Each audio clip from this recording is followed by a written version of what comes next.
Hello everyone. Do you have family trauma? Me too. Happy holidays! When this video premieres, it'll be Noche Buena, otherwise known as Christmas Eve. That means that families like yours and mine will be getting together all over the world, or not, in order to celebrate the holidays and give gifts and have meals. And for many people, that means you're gonna have to deal with a lot of stress. It's very normal to have conflicts and divides with your family, especially with your parents and their generation. And if your family is like mine, meaning a family that emigrated from a less developed country to a place like the United States, then there's a fair chance your family has some really deep and complicated issues. Habibti, I don't understand where your anxieties are coming from. You know, I don't have anxieties.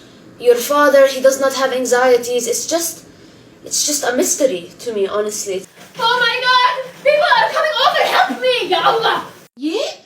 Why aren't you wearing socks in the house? You know, if you don't wear socks and you step on the cold floor, you will die. How many times I tell you you're going to die? Oh my God, the guests are coming over in 37 minutes. Why aren't you cleaning your room? Mom, they're not going to be in my room. Oh my God, they're not going to be in your room. Clean your room! Noor, why aren't you home yet? It's 5:46. You were supposed to be home 4 minutes ago. Please call me. Muhammad, Marwan, Layla, yalla, come downstairs. Show me how to use Live 360 so I can track your sister. Why is she not home yet? Call her right now. Habibi, if you don't become a doctor, you are going to be homeless on the street. You don't have many options. You go to medical school, or I will kill myself. So, you choose what you want to do. This is in great part, at least, because of intergenerational trauma, which is something that, frankly, every family has, probably. I mean, if a family doesn't have it, I'd like to meet that family. I'd like to meet them. I'd like to get to know them. I'd like to be part of their family. Just kidding. I love my family. We can unite families with the untraumatized. We will unite with the untraumatized. And that intergenerational trauma affects us all, and it can be really hard to manage. So sometimes this makes the holidays a nightmare, an anxious time for many of us. In this video, I want to talk about intergenerational trauma. What is it? How do we deal with it? How does it affect us? I'll be talking about it from the perspective of immigrant families a lot of the time, but if you're not from an immigrant family, you'll probably relate to a lot of this at the very least. I want to finish the video by giving you some things that I've learned and dealt with and resonated with in my journey with this, and how things got better for me, and hopefully it'll show you that things will get better for you too. Sorry, I'm drinking coquito right now. This is coquito from my friend Clyde. Follow him on Instagram, okay? If you're in the NYC or the tri-state area, he's in Brooklyn. He'll hook you up with good coquito, okay? Shout out to Clyde. Yeah, okay, intergenerational trauma. Right after this ad break. Intergenerational trauma, also known as generational trauma, and sometimes contextualized as familial trauma, can be defined as trauma that isn't just experienced by one person, it extends from one generation to the next. This means that the traumas experienced by the people in the generation before you can and usually will be passed down to you, particularly when those who were before you were not able to really heal or process that trauma. Now, as we spoke about in our video, Gen Z is traumatized. Trauma is something that can take many shapes and many effects. It can be seemingly small or big, and it can often be something that is experienced in a collective in some way, although psychologists sort of debate the nature of that. Personally, I think it's pretty clear that a lot of the most traumatizing things we experience come as part of a collective in some way, shape, or form. Villages or towns deal with plagues and diseases. That is a collective trauma. You know, nations deal with war. That's a collective trauma. This means that societies which have been traumatized through dehumanization and depression will often have powerful traumatic sources that have very noticeable effects on the people within them. Canadian health policy expert and scholar Marie-Annick Gagne writes that economic, social, and political dependence, the effects of colonialism, are intergenerational. Now, this quote comes from a paper called The Role of Dependency and Colonialism in Generating Trauma in First Nations Citizens. This is one of many papers that have been published in recent years studying how Indigenous Americans, particularly here in Canada, are affected by the traumas they and their ancestors have suffered at the hands of colonialism. As Gagne writes, colonialism is the seed of trauma because it leads to dependency. In particular, these First Nations in Canada were subject to violent separation from their families and cultures. I'm sorry, that's dark stuff, but it's stuff that has to be talked about. These kinds of stories are familiar to anybody whose family comes from a country ravaged by colonialism. And that's why we often find similarities in our own experiences, like Mexican daughters and Dominican daughters and Indian daughters and Trini daughters and Chinese daughters probably all have similar experiences as far as how their lives are restricted and how they're shamed for their appearances and things like that. And that comes from the trauma experienced by colonialism and the ideologies that become prevalent as part of colonialism or as part of dealing with it. And that extends far beyond the US and far beyond those ethnicities, of course. In fact, of course, that of course extends far beyond immigrant families themselves. Aside from the fact that natives of a country can obviously still be oppressed peoples within it, even people with the most class privileges and powers are vulnerable to trauma. In fact, the famed psychologist and writer Gabor Mate, whose stuff I recommend you listening to on this, spoke about one of the most direct, digestible examples of how to understand intergenerational trauma in a podcast he did this year about somebody in particular, an example of someone who you probably haven't been used to thinking about empathetically. Let's say it like that. If I told you about a 4-year-old girl who's bullied by neighborhood kids and she runs into the family home to seek protection from the mother, and the mother says, "There are no room for cowards in this house. Now you get out there and deal with those kids." How would you view that interaction with the mom? I would view it as that's how that mother was raised. Yeah, and but she's not creating a safe environment for the child. What's the impact on the child? Suffering, Yeah. pain, Well, challenges. Let me tell you an amazing thing. This story was told on public television in front of millions of people, and nobody thought there was anything wrong with that. Wow. This is Hillary Clinton at the Democratic convention where she was nominated for presidency. And this is described an example of good parenting, of this is how my mother helped me become resilient. No, it didn't. This is how the mother taught her to suck it up and to become hard. 60 years later, she gets pneumonia during the election campaign. Remember what she did with that? She collapsed in public. She had fever, she was dehydrated, she didn't tell anybody. Wow. She sucked it up. She said, "I'm going to be strong, I'm going to be tough." strong. You know, there's no room for cowards in this house. Wow. And we see this in our politicians all the time. That's how denatured we become as a culture. Yes. Because a 4-year-old girl who goes to mom for protection is not a coward. She's a 4-year-old girl. What would a little cat do? Her mother, Dorothy, was terribly neglected. She was on her own, working as a housekeeper by the time she was 13. She once said that job was the first time she saw what a loving family looked like. She told me one time her young parent left her overnight by herself. She was like 4 years old, 3 or 4 years old. And they gave her a set of coupons so she could go to the corner cafe and get food. And I mean, just the image of this little girl all by herself and getting food with coupons just haunts me. And one day I'm running into the house and my mother met me and she said to me, "There's no room for cowards in this house. You go back outside and figure out how you're going to deal with what these kids are doing." If this thing can lead to potential life-threatening issues for somebody as powerful and wealthy as Hillary Clinton, what can it do to you? Let's talk about it after the ad break. If you search the word generational on TikTok, the first fill-in result will probably be generational trauma. It was for me. Even above ubiquitous capitalist ideas like generational wealth. This, I think, is an encouraging sign about our current social landscape. I'm hesitant to be optimistic, let me say that. I'm not saying everybody's super good now and super mentally healthy, and definitely not.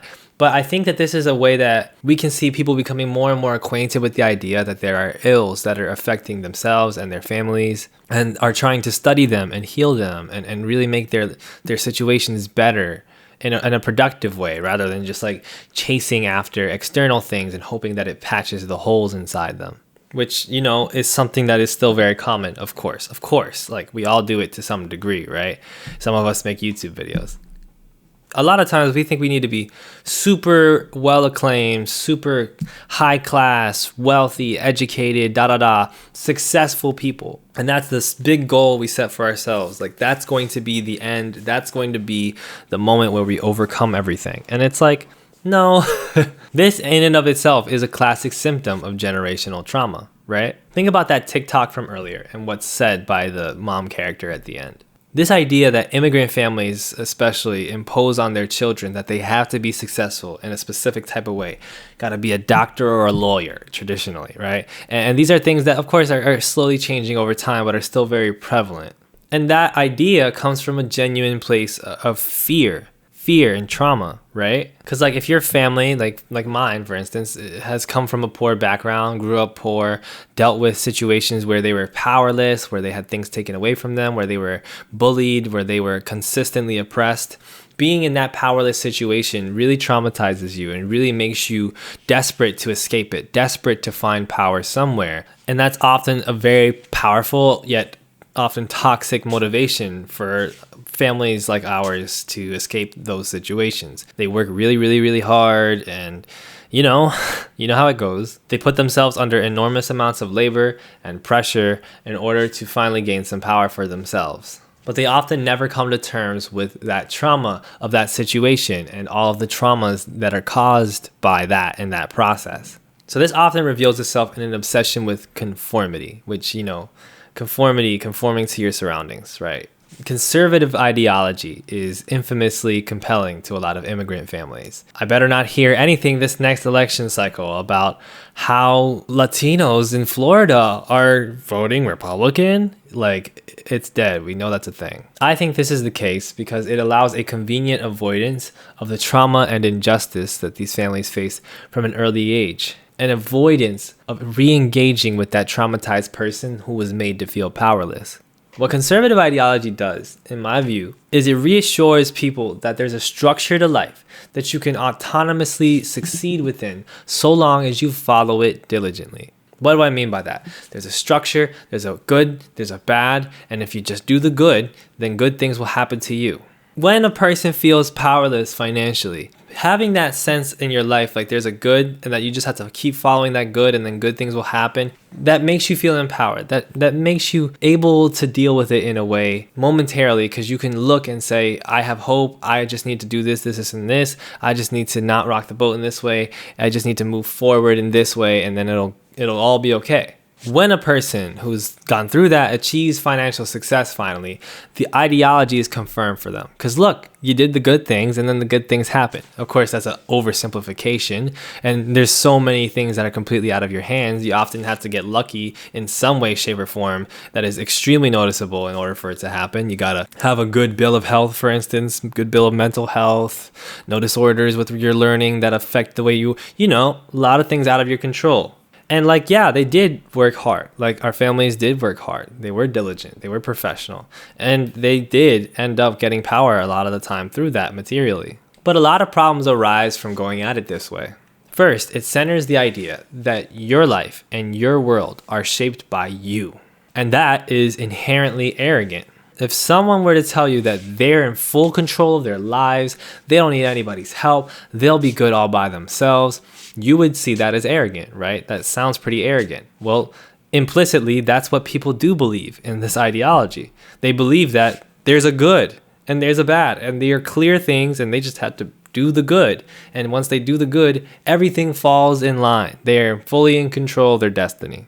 And one effect that this has is that people become judgmental of those who are powerless for a lot of complex reasons, right? In addition to the fact that their ideology leads them to believe that they are just not strong enough, these powerless people. They simply don't work hard enough. They don't care enough. It also has been used to suppress the raw emotions that they have from that trauma of being in the same position, because they feel like they overcame it, which makes that trauma even harder to bear. Harder to think about that position that you were in when you were that child, that powerless person. Repressing emotions makes things worse over time in terms of how hard it is to confront them. And changing your mind on even small aspects of the ideology, let alone the full thing, would force you to confront unbearable emotions that have now cascaded through a worldview which has justified all types of new trauma and new problems that they face, like career anxieties, etc., etc. Another dimension to this, of course, is that conformity stretches to all types of things, including hatred to different ethnic groups, religious denominations, sexualities, etc. And if you grow up as a child within that hatred, you will suffer your own traumas. If you grow up around people with these unbearable traumas, painted over by soothing yet problematic ideologies, you are going to suffer your own traumas as a result. They'll judge you. They'll hate you. They'll make you feel so much pressure. They will force you to conform, even when they are not noticing it, even though they may have the best intentions. Now, all of this begs an obvious question. So what do we do about it? It's the holiday goddamn season and you've got me crying in my eggnog, Elliot. You better give me some hope. To that, I say that there are actually a lot of things that you can do to make your situation at least a little bit better amidst generational trauma. And we'll talk about them and conclude after the ad break. Thank you for watching the ads and skipping them, and all that helps me. Okay, here we go. Okay, how can it get better? First and foremost, I'm a person who comes from a family that has dealt with terrible things, and I'm here to say that it really can get better. It has for me, in my view. Maybe my view will change, I don't know. But a lot of the stuff that frustrated me to no end about my family when I was 16 is now stuff that I'm a lot calmer and happier with at 26. And that's only 10 years. But you have to understand something. Off the bat, you can't change other people. You can't. You can help them, you can give them resources, you can lead the horse to water. You can't force the horse to drink the water, okay? The horse will tackle you. It'll slap you with its big horse hooves. Despite that, your situation can get a lot better regardless of whether or not your family changes at all. And a lot of the times they will, at least a little bit. It's most important to focus on dealing with yourself, with your own shit, okay? With your trauma. Working on yourself to heal and become a better person, even though it is true that our traumas and our situations are shaped by a ton of things we have no control over. So I'll end this video with some tips and some ideas that have worked and resonated with me. And if they resonate with you, then feel free to implement them and talk about them. And if not, then leave an angry comment below.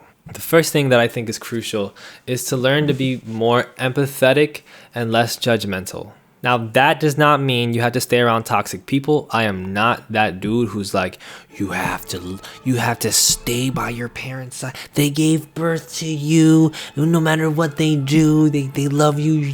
If you don't want to spend a moment with them and you're confident and resolute in doing that, then God bless.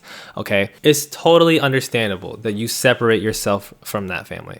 And it's also understandable that you may hate them and you may think they're evil. You do not have to interact with anybody. You do not have to tolerate bigotry. You don't have to tolerate being dehumanized.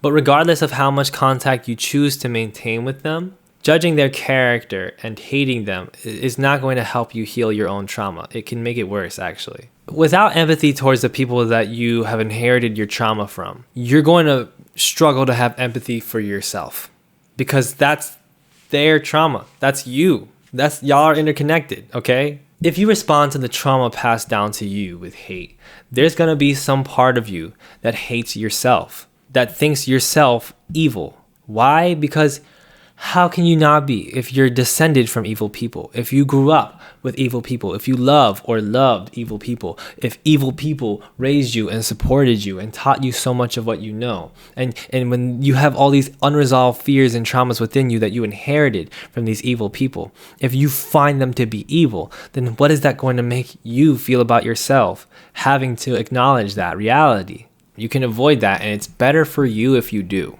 And it's also better for them, and it's better for the people around you. And then you can still avoid them, okay? And if you want, you can be with them, okay? But whatever choice you make it out of empathy for yourself and for others. You don't have to just choose one or the other. You can be empathetic to multiple people. That's a big thing for me. Empathy and lack of moral judgment. You can judge, obviously, in many ways, but seeing a person's evil, like your family's evil, they're horrible, they're terrible people, like, it's cathartic sometimes, it's understandable, but I don't think it's a way out. I actually think it's a crutch. It can hurt you because of that. My next piece of advice is to learn about oppression. Now, there's a ton of people that make self-help content on this platform and on other platforms, and we'll have to talk about them one of these days. I understand it. You know, appealing to the wider audience is oftentimes what's necessary or what's desirable or what's, people make their choices, okay? But I am going to add politics in here for the mere fact that I am passionate about how politics have a lot to do with your personal life. And I think that's unavoidable. It is politics that cause our families to have these anxieties and traumas, financial anxieties. It's politics that causes our families to have bigoted ideas. It's politics that cause our families to sustain massive traumas from proximity to violence, poverty, abuse, and cultural repression, among other things. When you learn about politics by studying history, studying good scholarship, working in collectives, etc., you will feel some part of yourself healing. If you don't believe me, read Pedagogy of the Oppressed by Paulo Freire. Read Feminism is for Everybody by Bell Hooks. These books don't just talk about legislation. They don't just talk about war strategies. They talk about real things that happen to real people, and then the ideas that they take on in an attempt to deal with these traumas that happen in day-to-day life as a result of power, of political reality. So even though we have to focus on ourselves first, that doesn't mean we focus on ourselves as this apolitical thing. We have to realize that everything except for our own actions is out of our control, especially if we don't have some outsized power in the material world. If we don't have good healthcare, okay, if we don't have a safe place to live, if we don't have access to good education, how in the world can we expect ourselves to heal? Just by loving ourselves? Just by being confident?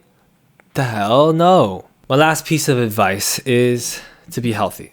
Now, okay, healthy is often connoted with like Chris Traeger from Parks and Recreation, okay, the stuff you see in Men's Health magazines, you know, diets and exercise regimens and skincare routines. But you know what'll mess with your body up more than any McDonald's burger can do?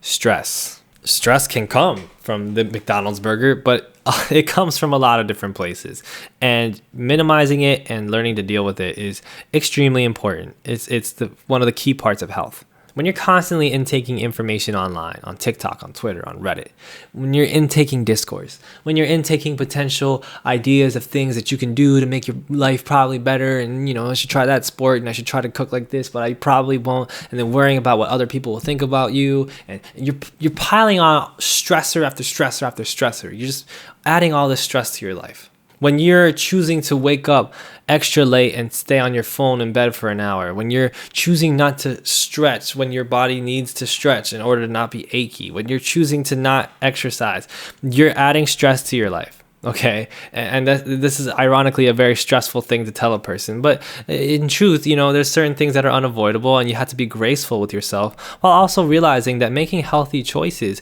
reduces your stress. And life is stressful enough. You gotta worry about making money, okay? You gotta worry about freaking sleeping.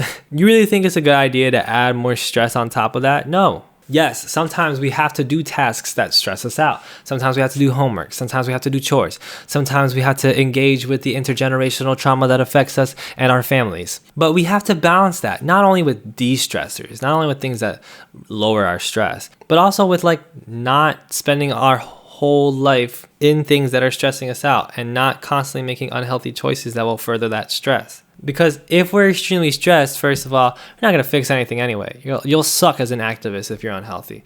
Go look at Twitter. You'll see. But second of all, your health as a human being is what's being affected by trauma. The only way to deal with that, the only way to deal with anxiety and depression and trauma is to accept that they're parts of your life that you can't control, and that they will come and go as they please, and they do not need any extra motivation or help from you.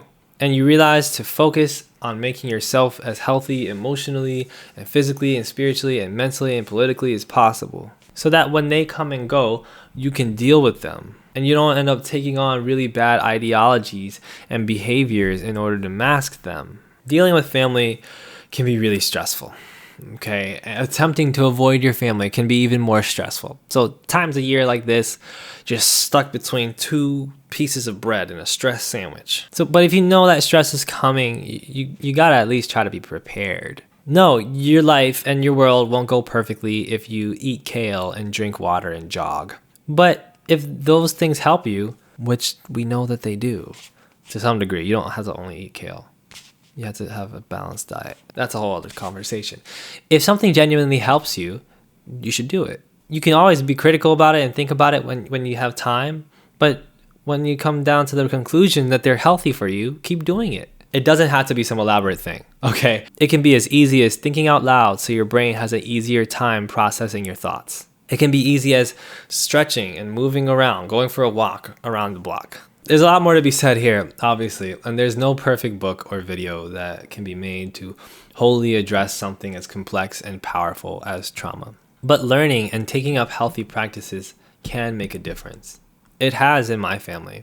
I've seen my family members oftentimes grow up to be more gentle and open-minded. I've seen them harden too. I've seen them on their bad days and good days. Sometimes I avoid them. Sometimes I want to hug them and tell them I love them and eat delicious food with them. But mostly, through it all, I try to just focus on myself. I'll remain critical to a healthy degree of myself and others, but also focus on being healthy in the best way I know how, which includes chilling the hell out. And honestly, whoever you are, I think you can benefit from doing the same. The key to solving intergenerational trauma and colonialism is chilling the hell out. We have a video from earlier this year about generational trauma in the film Encanto, so make sure you check that out when you have a second. Also, hit like, subscribe, leave a strongly worded comment about how this made you feel, or you can just leave an emoji if you want. Probably get removed for spam, but you can try. If you're so inclined, send me $1 on Ko-Fi. I will use it to do something. I don't know. Happy holidays. Cheers. Motherfucker.